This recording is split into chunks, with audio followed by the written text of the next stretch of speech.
Hello friends, welcome to kanishk kitchen. நாம் இன்றைக்கி chocolate sponge cake அவன் யூஸ் பண்ணாமல் எப்படி செய்யலான்னு பார்க்கலாம். நான் இன்றைக்கி இந்த கேக் செய்கிறதுக்கு முட்டை, வெண்ணெய் எதுவும் சேர்க்காம தான் செஞ்சுருக்கேன். இப்போ நம்ம இந்த கேக் செய்கிறதுக்கு முன்னாடி இதுக்கு தேவையான பொருள் என்னன்னு பார்த்துடலாம். மைதா 1 கப், தயிர் 1/2 cup, cocoa powder 5 tablespoon, சர்க்கரை 3/4 கப்,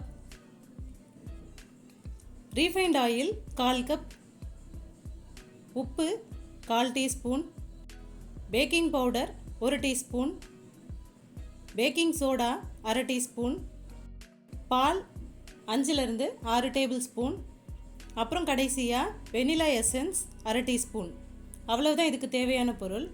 ஃபஸ்ட்டு நம்ம பேக் பண்ணுறதுக்கு ஒரு பாத்திரத்தில் ஒரு லேயருக்கு மணல் எடுத்துக்கலாம். அப்புறம் அது மேலே ஒரு ஸ்டாண்டு வச்சுட்டு நம்ம இது தட்டு போட்டு மூடி வச்சுட்டு ஹை ஃப்ளேமில் ஒரு 10 நிமிஷத்துக்கு நல்லா ப்ரீ ஹீட் பண்ணிக்கலாம். இப்போ நம்ம இந்த கேக் பேட்டர் செய்கிறதுக்கு ஒரு பாத்திரத்தில் 1/4 கப் ரீஃபைண்ட் சன்ஃப்ளவர் ஆயில் எடுத்துக்கலாம். அப்புறம் இது கூட 1/2 கப் தயிர் சேர்த்துக்கலாம். நம்ம தயிர் சேர்க்கறதுக்கு முன்னாடி இதை ஒரு வாட்டி நல்லா கலந்துட்டு அதுக்கப்புறமா நம்ம இதை ரீஃபைண்ட் ஆயிலோட சேர்த்துக்கலாம். அப்புறம் 3/4 கப் சர்க்கரை, 1/2 டீஸ்பூன் வெனிலா எசன்ஸ் அதை இதோட சேர்த்துட்டு நம்ம சர்க்கரை நல்லா கரையிற வரையும் இது எல்லாத்தையும் ஒன்றா சேர்த்து நல்லா கலந்துக்கலாம். சர்க்கரை நல்லா கரைஞ்சி இது நல்லா ஒன்றா சேர்ந்ததுக்கப்புறம் நாம் இதில் ட்ரை இன்க்ரீடியன்ஸை நல்லா ஜலிச்சு சேர்த்துக்கலாம். சர்க்கரை நல்லா கரைஞ்சிடுச்சு. நாம் இப்போ இது மேலே ஒரு ஜல்லடையை வச்சுட்டு அதுக்கப்புறமா 1 கப் மைதா சேர்த்துக்கலாம். அப்புறம் இது கூட 5 table spoon cocoa powder, 1 spoon baking powder,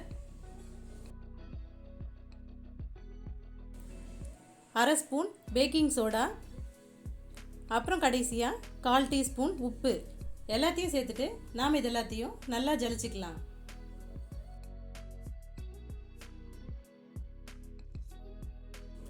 நல்லா ஜலிச்சாச்சு.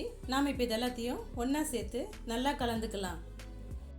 நாம் எப்போவும் கேக் பேட்டருக்கு மிக்ஸ் பண்ணும்போது ஒரே டைரெக்ஷனில் தான் மிக்ஸ் பண்ணணும். அப்போ தான் நம்மளோட கேக் நல்லா சாஃப்டாக வரும். நல்லா கலந்தாச்சு. இப்போ இது கூட 5 டேபிள் ஸ்பூன் பால் சேர்த்துட்டு நாம் இதை மறுபடியும் ஒரே டைரெக்ஷன்லேயே நல்லா கலந்துக்கலாம். நம்ம பால் சேர்த்து நல்லா கலந்ததுக்கப்புறம் நம்மளோட கேக் பேட்டர் ரிப்பன் கன்சிஸ்டன்சியில் இருக்கணும். இந்த மாதிரி ரிப்பன் கன்சிஸ்டன்சிக்கு வரலன்னா நம்ம இது கூட இன்னும் கொஞ்சம் 1 டேபிள் ஸ்பூன் பால் சேர்த்து நம்ம இதை மறுபடியும் நல்லா கலந்துக்கலாம். இப்போ நம்மளோட கேக் பேட்டர் ரெடி ஆகிடுச்சு.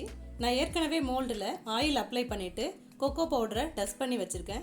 இப்போ இதில் நம்ம ரெடி பண்ணி வச்சுருக்க கேக் பேட்டர் சேர்த்துட்டு நம்ம மேலே லேயர் ஃபுல்லாக நல்லா ஈவனாக லெவல் பண்ணிவிட்டு இதை ஒரு 2 வாட்டி டேப் பண்ணிவிட்டு அதுக்கப்புறமா நாம் இதை ப்ரீ ஹீட் பண்ணி வச்சுருக்க பாத்திரத்தில் வச்சுட்டு நாம் இதை மூடி போட்டு மூடி 45லேருந்து 50 நிமிஷத்துக்கு லோ ஃப்ளேம்லேயே நல்லா பேக் பண்ணி எடுத்துக்கலாம். நாம் இந்த மாதிரி அகலமான பாத்திரத்தில் வச்சு பேக் பண்ணுறதுக்கு பதிலாக நாம் இதை குக்கர், கடாய் அப்படி இல்லைன்னா பேனில் வச்சும் நம்ம பேக் பண்ணலாம். டேஸ்ட் ஒரே மாதிரி தான் இருக்கும்.